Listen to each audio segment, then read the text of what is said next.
Hello दोस्तों, जय हिंद, भारत माता की जय। मैं अमित कुमार सिंह आपका अमित सिविल सर्विसेज एकेडमी में बहुत बहुत स्वागत करता हूं। दोस्तों, आप मेरे चैनल पर डेली करंट अफेयर्स देखते हैं, जिसमें हम लोग बिहार करंट अफेयर्स को फोकस करते हैं। और साथ ही साथ दोस्तों, मैं आपके लिए राष्ट्रीय और अंतर्राष्ट्रीय घटनाओं के 6 अखबारों का निचोड़ भी लेकर आता हूं।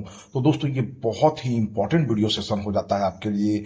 अगर आप बिहार के एग्जाम की तैयारी करते हो, चाहे आप बीपीएससी की तैयारी करें, बिहार एसएससी की, बिहार एसआई, दारोगा, बिहार पुलिस, अगर उसमें बिहार रिलेटेड कुछ भी पूछेगा या दोस्तों नेशनल या इंटरनेशनल करंट अफेयर्स पूछेगा, तो आपको दोस्तों इससे बाहर एक भी क्वेश्चन नहीं जाना है। क्योंकि दोस्तों 6 अखबारों का निचोड़ पढ़ने के बाद आपका डेली का एक भी क्वेश्चन नहीं छूटेगा। तो ये गागर में सागर कंटेंट है दोस्तों आपके लिए, जो बहुत ही इंपॉर्टेंट रहेगा। तो चलते आज के पहले क्वेश्चन की तरफ। मैं बताना चाहूंगा कि दोस्तों आप हमारे Amit civil services telegram channel से जुड़ के डेली का PDF, daily, monthly, yearly PDF भी प्राप्त कर सकते हैं। तो ये बहुत ही इंपॉर्टेंट मंच है दोस्तों यूट्यूब चैनल पर, जो आपके लिए मैं डेली बहुत अथक प्रयास कर लेकर आता हूं। तो चलते आज के पहले क्वेश्चन की तरफ। बिहार के किस जिले के रानीगंज में देश का सबसे बड़ा चिड़ियाघर बनाया जा रहा है? तो दोस्तों ये बिहार का अररिया जिला है। देश का सबसे बड़ा चिड़ियाघर बिहार में बनेगा। इस चिड़ियाघर का 1500 करोड़ की लागत से 289 एकड़ में निर्माण किया जाएगा। बिहार सरकार में पर्यावरण, वन एवं जलवायु परिवर्तन विभाग के मंत्री डॉक्टर प्रेम कुमार ने कहा कि देश का सबसे बड़ा चिड़ियाघर रानीगंज वृक्ष वाटिका में बनेगा। इसके लिए नई दिल्ली स्थित केंद्रीय चिड़ियाघर प्राधिकरण की जांच टीम जल्दी अररिया आएगी और 289 एकड़ में बनने वाले इस चिड़ियाघर के निर्माण कार्य का शुभारंभ 2025-26 में किया जाएगा। चिड़ियाघर के निर्माण में लगभग 1500 करोड़ रुपए खर्च होंगे। दूसरे क्वेश्चन की तरफ चलते हैं दोस्तों। अब जो बहुत ही महत्वपूर्ण खबर है बिहार का, बिहार भू संपदा विनियामक प्राधिकरण ने प्रोजेक्ट में देरी होने पर बिल्डरों पर कितना जुर्माना लगाने का निर्णय लिया है। दोस्तों आप जानते हैं कि बिहार में फ्लैट मालिक जो है वो ग्राहकों के साथ बहुत ज्यादा जाति कर रहे हैं। वो लोग बिल्डिंग बनाने के नाम पर लोगों से एडवांस तो ले लेते हैं, लेकिन सही समय पर फ्लैट नहीं बनाते हैं, जिससे लोगों को पैसा देने के बाद भी परेशानी उठानी पड़ती है। इसी परेशानियों से लोगों को बचाने के लिए बिहार भू संपदा विनियामक प्राधिकरण ने अगर बिल्डरों के प्रोजेक्ट में देरी होती है तो खरीदारों को पैसा देने का, जुर्माना लगाने का निर्णय लिया है। कि बिहार में फ्लैट खरीदारों को समय पर घर मिलने की उम्मीद बढ़ गई है। अगर बिल्डर समय पर फ्लैट नहीं देते हैं तो उन पर 20 लाख रुपए तक का जुर्माना लग सकता है। बिहार भू संपदा विनियामक प्राधिकरण ने यह फैसला लिया है। 6 से 10 महीने की अगर देरी हुई समय के अनुसार तो 10 लाख रुपए और 1 साल से ज्यादा की देरी पर 20 लाख रुपए का जुर्माना लगेगा। बिहार के राजस्व एवं भूमि सुधार मंत्री दिलीप कुमार जायसवाल हैं। आप जानते ही हैं कि बिहार के 38 जिलों में अभी जमीन का सर्वे भी चल रहा है। तीसरे क्वेश्चन की तरफ चलते हैं दोस्तों। ये अभी बहुत महत्वपूर्ण खबर है।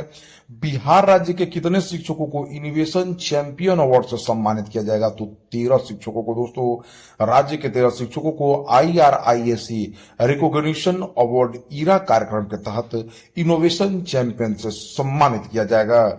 यह शिक्षक विज्ञान और गणित के हैं। इन शिक्षकों का चयन Indian institute of science education and research Pune द्वारा किया गया है। इनमें टीचरों का नाम सुन लीजिए दोस्तों। मृदुला कुमारी सिंह औरंगाबाद से चुनी गई हैं, कुंदन कुमार नवीन बेगूसराय से, जितेंद्र कुमार दरभंगा से, शोभा कुमारी का चयन जमुई से हुआ है, पवन कुमार सिंह मधुबनी से, निशी कुमारी खुसरूपुर से, पटना मनीष खुसरूपुर पटना से, मनीष चंद्र प्रसाद समस्तीपुर से, उर्मिला कुमारी समस्तीपुर से, सुजीत कुमार सिंह सिवान से और ममता कुमारी का वैशाली से, मुकेश कुमार राय का पश्चिमी चंपारण से और कविता रानी गया और राधा कुमारी वैशाली का चयन किया गया है। ये शिक्षक पिछले कई सालों से नवाचार पर काम कर रहे हैं, अपने स्कूल के बच्चों को इनोवेटिव बना रहे हैं, नए नए चीजों के बारे में समझा रहे हैं। वहीं राज्य के 238 अन्य शिक्षक भी सम्मानित होंगे जो अपने स्कूल में शिक्षण कार्य में बेहतर काम कर रहे हैं। सभी को 3 सितंबर 2024 को सम्मानित किया जाएगा। इनका चयन लगातार विज्ञान और गणित विषय के क्षेत्र में इनोवेटिव काम के लिए किया गया है। इसमें समस्तीपुर और वैशाली जिले से 2-2 शिक्षकों का चयन हुआ है। तो बिहार के शिक्षा मंत्री सुनील कुमार हैं। तो दोस्तों याद रखिए, बिहार के 13 शिक्षकों को इनोवेशन चैंपियन अवार्ड से सम्मानित किया जाएगा। चौथे क्वेश्चन की तरफ चलते हैं जो बिहार से रिलेटेड है, जो पर्यटन से संबंधित है। बिहार के किस जिले में स्थित मां कात्यायनी स्थान पीठ मंदिर में पर्यटकीय सुविधाओं के विकास के लिए बिहार सरकार ने 8.19 करोड़ मंजूर किए हैं? तो दोस्तों खगड़िया जिला स्थित मां कात्यायनी स्थान मंदिर अब और भी भव्य होगा। राज्य सरकार ने मंदिर के पर्यटकीय विकास के लिए 8.19 करोड़ रुपए की स्वीकृति दी है। इससे मंदिर परिसर का विकास, भव्य प्रवेश द्वार, श्रद्धालुओं के लिए आवासन, भोजनालय, शौचालय, पेयजल आदि सुविधाओं का विकास होगा। बिहार के पर्यटन सह उद्योग मंत्री नीतीश मिश्रा ने कहा है कि मां कात्यायनी शक्तिपीठ के पुनर्विकास के लिए महत्वपूर्ण निर्णय लिया गया है। पर्यटन सचिव अभय कुमार सिंह ने भी प्रदेश में सभी धार्मिक पर्यटन स्थलों का विकास करने का बात दोहराई है। पांचवें क्वेश्चन की तरफ जो बहुत ही इंपॉर्टेंट है, 25 अगस्त 2024 को बिहार के पूर्व मुख्यमंत्री बीपी मंडल की 106वीं जयंती मनाई गई। बीपी मंडल बिहार के मुख्यमंत्री कब बने थे? देखिए दोस्तों, 1968 में बिंदेश्वरी प्रसाद मंडल यानी बीपी मंडल जो है 7वें बिहार के मुख्यमंत्री बने थे। बिंदेश्वरी प्रसाद का जन्म 1918 में हुआ था। उनकी मृत्यु 1982 में हो गई थी। एक भारतीय राजनेता थे बीपी मंडल, जो भारतीय संसद के सदस्य, बिहार के मुख्यमंत्री एवं मंडल आयोग जो अन्य पिछड़ा वर्ग के निर्माता व अध्यक्ष भी रहे हैं। बीपी मंडल का जन्म 25 अगस्त 1918 को बनारस में हुआ था। वे जाने माने अधिवक्ता, स्वतंत्रता संग्राम सेनानी स्वर्गीय रास बिहारी मंडल व श्रीमती स्वर्गीय सीतावती मंडल की 7वीं संतान थे। इनका बचपन बिहार राज्य के मधेपुरा के मुरहो गांव में बीता। ये एक धनी यादव जमींदार परिवार से नाता रखते थे। बिंदेश्वरी प्रसाद मंडल ने बिहार की मधेपुरा से चुनाव लड़ा और इस सीट से 1967 से 1970 और 1977 से 1979 तक सांसद रहे थे। वर्ष 1968 में वो बिहार के 7वें मुख्यमंत्री बने। 1 फरवरी 1968 को उन्होंने मुख्यमंत्री पद से शपथ ली, किंतु 30 दिनों के अंदर उन्हें इस्तीफा देना पड़ा। जनता पार्टी के शासनकाल में बिंदेश्वरी प्रसाद मंडल की अध्यक्षता में एक आयोग का गठन हुआ, जिसे मंडल आयोग के नाम से जाना गया। इसे भारत के सामाजिक एवं आर्थिक रूप से पिछड़े वर्गों के हितों के विषय में रिपोर्ट तैयार करने का कार्य सौंपा गया था। इस कमीशन का गठन 1978 में किया गया था और कमीशन ने अपनी रिपोर्ट 1980 में तैयार की थी। इस कमीशन द्वारा बनाई गई रिपोर्ट में कई सारी सिफारिशें की गई थी, जिसमें से नौकरियों और शिक्षण संस्थानों में अन्य पिछड़े वर्ग को आरक्षण देने की सिफारिश की गई थी। वर्ष 1990 में तत्कालीन बीपीसी सरकार ने मंडल आयोग की सिफारिशों को लागू करने की अधिसूचना जारी कर दी, जिसको लेकर देश के कई सारे हिस्सों में विरोध भी हुआ था। बिंदेश्वरी प्रसाद मंडल ने अपने जीवन की आखिरी सांस 13 अप्रैल 1982 में ली थी। भारत सरकार ने साल 2001 में उनके सम्मान में डाक टिकट भी जारी किया था। इनके सम्मान में एक इंजीनियरिंग कॉलेज की स्थापना 2007 में की गई थी। तो याद रखिए, बीपी मंडल दोस्तों बिहार के महान व्यक्ति थे, जिन्होंने मंडल आयोग की नींव रखी थी। साथ ही साथ दोस्तों वो बिहार के 7वें मुख्यमंत्री भी हैं। 6वें क्वेश्चन की तरफ दोस्तों, बिहार सरकार ने अधूरे इंदिरा आवास की मरम्मत के लिए लाभार्थियों को कितना अनुदान राशि देने की घोषणा कर दी है? देखिए दोस्तों, नीतीश कुमार सरकार ने विधानसभा चुनाव से पहले एक और दांव खेला है। राज्य सरकार ने मुख्यमंत्री ग्रामीण आवास योजना के तहत अधूरे इंदिरा आवासों की मरम्मत के लिए 50-50 हजार रुपए की आर्थिक सहायता देने का निर्णय लिया है। यह राशि 6,000 गरीबों को दी जानी है।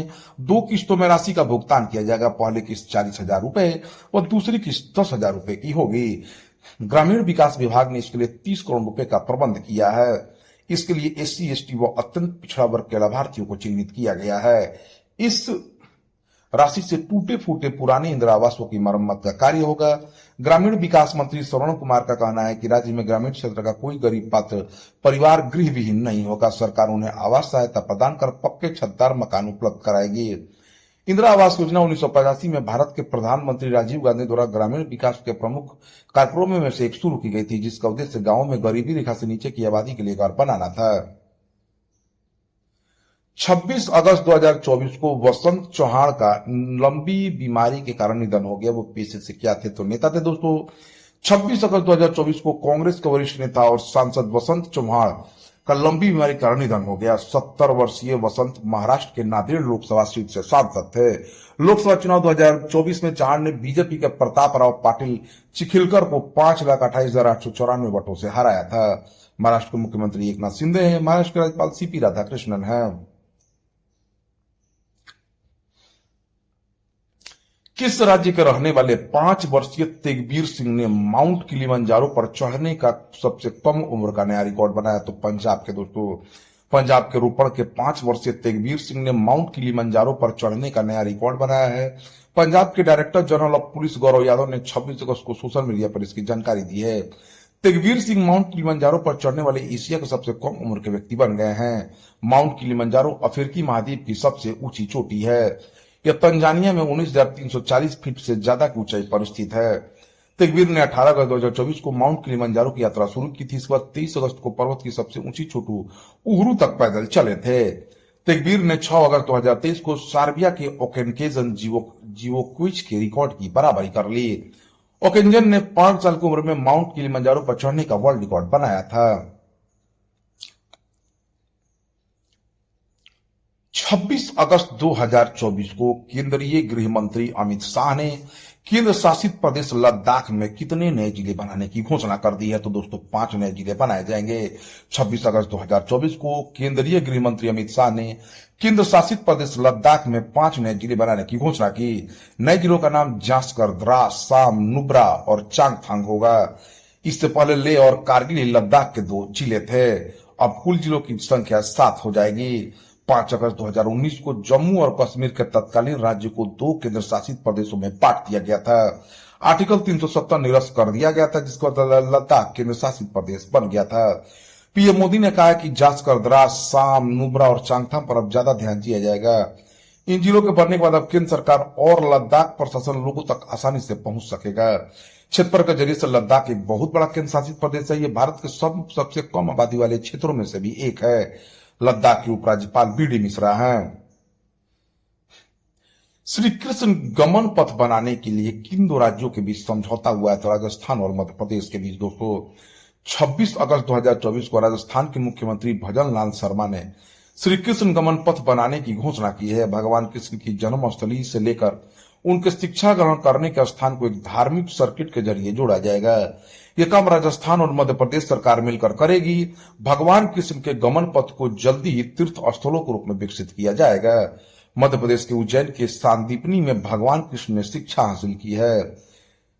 जानावाप में एमपी में भगवान परशुराम ने उन्हें सुदर्शन चक्र दिया। धार के पास अमझेरा में भगवान का रुक्मणी हरण को लेकर युद्ध हुआ। ऐसे स्थलों को सरकार पर्यटन स्थल बनाने जा रही है। भरतपुर, कोटा, झालवाड़ के रास्ते छोटे छोटे गांवों से होते हुए उज्जैन को चिन्हित किया गया है। एशियाई सर्फिंग चैंपियनशिप 2024 में भारतीय टीम ने कौन सा पदक जीत लिया? दोस्तों तो रजत पदक। भारत ने हाल ही में मालदीव के थुलुस्तु में आयोजित एशियाई सर्फिंग चैंपियनशिप 2024 में एक प्रतिष्ठित टीम इवेंट मारूहुबा कप में रजत पदक हासिल किया है।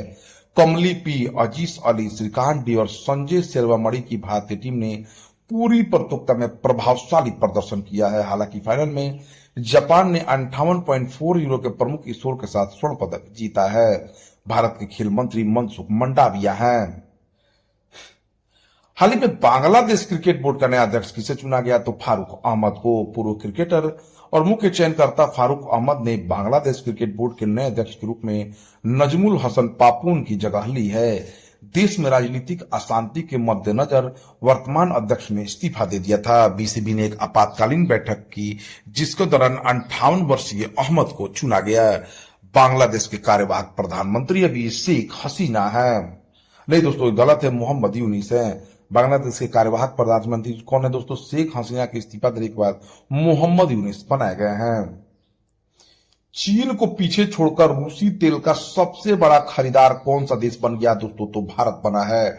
जुलाई 2024 में भारत चीन को पीछे छोड़कर रूसी तेल का सबसे बड़ा खरीदार बन गया है। जैसे कि 22 अगस्त को रॉयटर्स ने रिपोर्ट किया था, भारत ने प्रतिदिन 2.07 मिलियन बैरल रूसी कच्चे तेल का आयात किया, जबकि चीन ने 1.76 मिलियन बीपीडी का आयात किया है।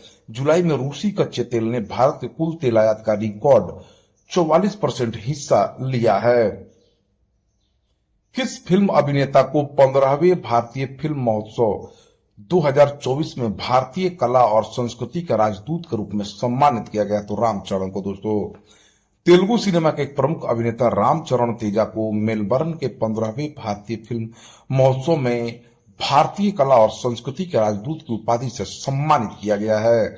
यह महोत्सव 15 से 25 अगस्त 2024 तक ऑस्ट्रेलिया के मेलबर्न के सेंट किल्डा के पैलेस थिएटर में आयोजित किया गया था। इसे विक्टोरियन सरकार का समर्थन प्राप्त था। मुख्य अतिथि के रूप में रामचरण ने महोत्सव के दौरान मेलबर्न के फेडरेशन स्क्वायर पर भारतीय ध्वज फहराया। 2024 जो IFM पुरस्कार विजेताओं की सूची थोड़ा देख लीजिए। सर्वश्रेष्ठ फिल्म की अगर बात की जाए तो 12 फेल को मिला है। सर्वश्रेष्ठ निर्देशक कबीर खान को चंदू चैंपियन के लिए और निथिल स्वामीनाथन को महाराजा के लिए। सर्वश्रेष्ठ अभिनेता कार्तिक आर्यन को चंदू चैंपियन के लिए। सर्वश्रेष्ठ अभिनेत्री पार्वती थिरुवथु को उलझुक्कू के लिए। सर्वश्रेष्ठ फिल्म आलोचकों की पसंद में लापता लेडीज है। सर्वश्रेष्ठ निर्देशक आलोचकों की पसंद में डोमिनिक संगमा रिमोडी टिंगा को। वर्ष का सर्वश्रेष्ठ प्रदर्शन आलोचकों की पसंद में विक्रांत मैसी के 12 फेल है। वर्ष की ब्रेकआउट फिल्म अमर सिंह चमकीला है। सर्वश्रेष्ठ श्रृंखला कोहरा को मिला। श्रृंखला में सर्वश्रेष्ठ अभिनेता अर्जुन माथुर को। श्रृंखला में सर्वश्रेष्ठ अभिनेत्री निमिषा सज्जन को पोचर के लिए। सर्वश्रेष्ठ वृत्तचित्र ट्रॉली टाइम्स को। सर्वश्रेष्ठ लघु फिल्म द वेजिमाइट सैंडविच को। सर्वश्रेष्ठ लघु फिल्म विशेष उल्लेख के लिए संदीप राज को। उपमहाद्वीप से सर्वश्रेष्ठ film the red suitcase Nepal को। मानद पुरस्कारों में पीपुल चॉइस अवार्ड रॉकी और रानी की प्रेम कहानी को। सिनेमा में समानता पुरस्कार डंकी को। सिनेमा में उत्कृष्टता AR रहमान को। भारतीय कला और संस्कृति का राजदूत रामचरण को चुना गया है। विविधता चैंपियन रसिका दुग्गल को। सिनेमा में विघटनकारी आदर्श गौरव को। किस राज्य की रहने वाली तन्वी पत्री 2024 एशियाई महिला एकल अंडर 15 बैडमिंटन चैंपियन का खिताब उन्होंने जीत लिया है? तो दोस्तों, उड़ीसा की 14 वर्षीय तन्वी पत्री ने फाइनल में वियतनामी गुएन थी थू हुएन को हराकर एशियाई अंडर 15 जूनियर चैंपियनशिप 2024 का महिला एकल खिताब जीत लिया है। वह एशियाई अंडर 15 महिला एकल खिताब जीतने वाली तीसरी भारतीय हैं। बैडमिंटन एशिया अंडर 17 और under 15 junior championship 2024 Chengdu People's Republic of China में 20 से 25 अगस्त 2024 तक आयोजित की गई थी। तन्वी पत्री एशियाई अंडर 15 बैडमिंटन चैंपियनशिप का महिला एकल खिताब जीतने वाली तीसरी भारतीय बन गई हैं। ज्ञान दत्तू ने बैडमिंटन एशिया अंडर 17 चैंपियनशिप के पुरुष एकल में कांस्य पदक जीता है। भारत ने 2024 एशियाई अंडर 15 और अंडर 17 बैडमिंटन चैंपियनशिप में 2 पदक जीते। उड़ीसा के मुख्यमंत्री मोहन चरण मांझी है। उड़ीसा का राज्यपाल रघुवर दास है। तो दोस्तों, यह रहा 27 अगस्त 2024 का भेरी बिहार करंट अफेयर्स, साथ ही साथ राष्ट्रीय और अंतर्राष्ट्रीय खबरों का गागर में सागर वाला एपिसोड। तो दोस्तों, भूलिए मत, चैनल को जरूर सब्सक्राइब करिए, दोस्तों में शेयर करिए और ऐसी ही वीडियो प्राप्त करने के लिए जरूर कमेंट करें। Thank you for watching my